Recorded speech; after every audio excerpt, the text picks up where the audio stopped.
Alright, so in this video we're going to add animations to our boss, the mailman dude. Just like before, I have some animations ready for you here, but we're going to have to create an animator for this guy, and we can do that by going into the animation window. If you don't see it on your screen, you can go to Window, Animation, Animation. And we can create an animation clip. Again, I'm just going to delete this guy, the new animation, because I just want the animator and not the animation. And if we open up the animator window, we can delete this state. And we can drag in some of these animations that I have ready here. So I'm just going to reorganize these guys a bit over here. So what do we have? We have Mailman Idle. We have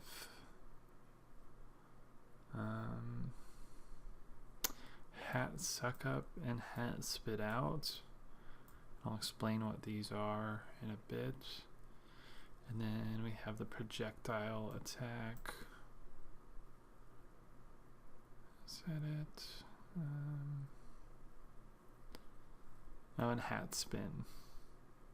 Okay, so what he is going to do is he's going to like get sucked up into his hat, and then when he moves around like he has been, he'll be in this spinning hat.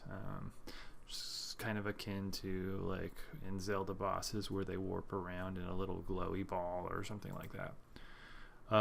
So how we're gonna transition between these different animation states is we're just gonna go from any state and based off of a specific parameter over here, we're just going to trigger different animation states. So I'm going to have a few different triggers. One is just going to be attack. One is just going to be move. And one is going to be hurt. And we'll set that up.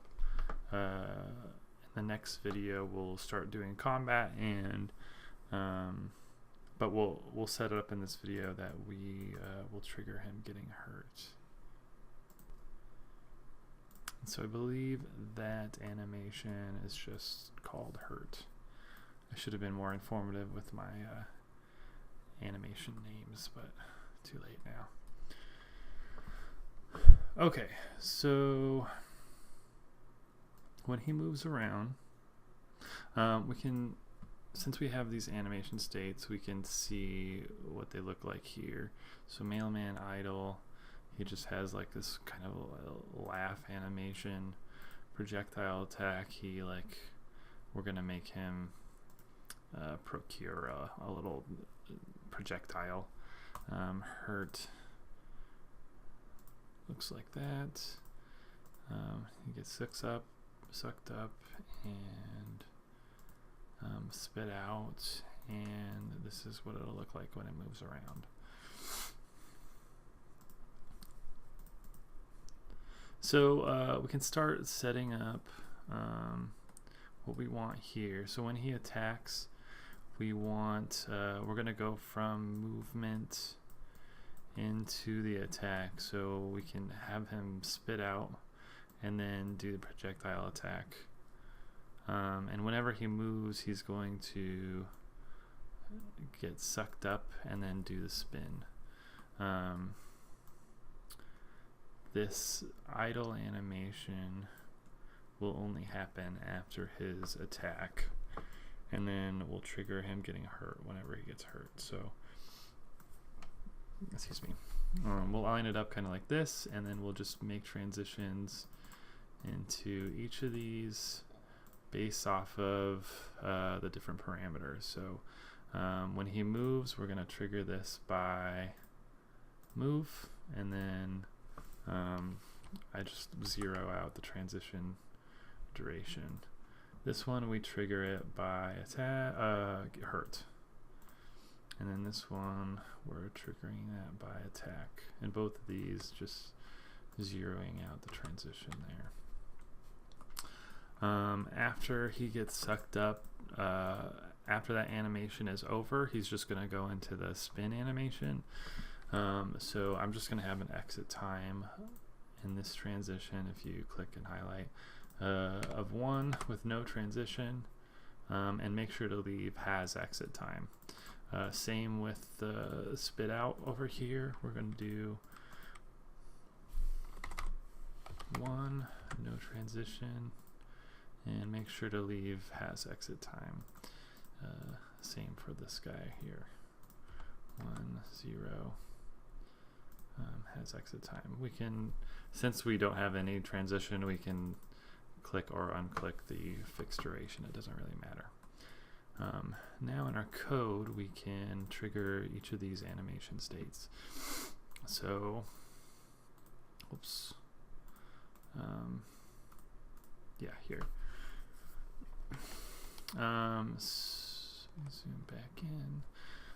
So in our switch state, when we're switching from attack to move, as we switch to attack, we can also trigger the next animation. And to be able to do that, we need to name an animator, anim, just like we did with our dog.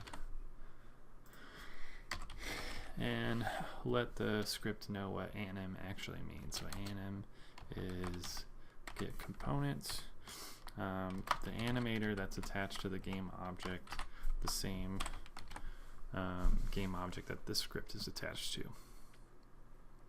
So now that we know what anim means, we can say anim, we can set trigger, and we can make it attack since it's going from move to attack. From attack, if we go to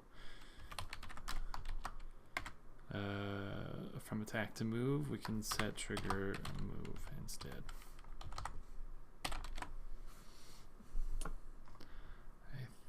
I think at that point we should be set up so we can try this out.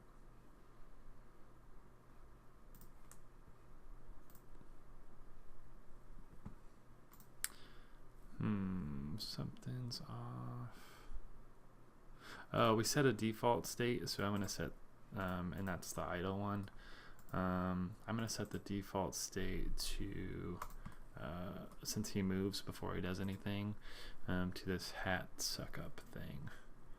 And so when we hit play, we'll see that happen, and then he sort of spins around, and then he goes into his attack, spins around, attack again, just like that. Sweet.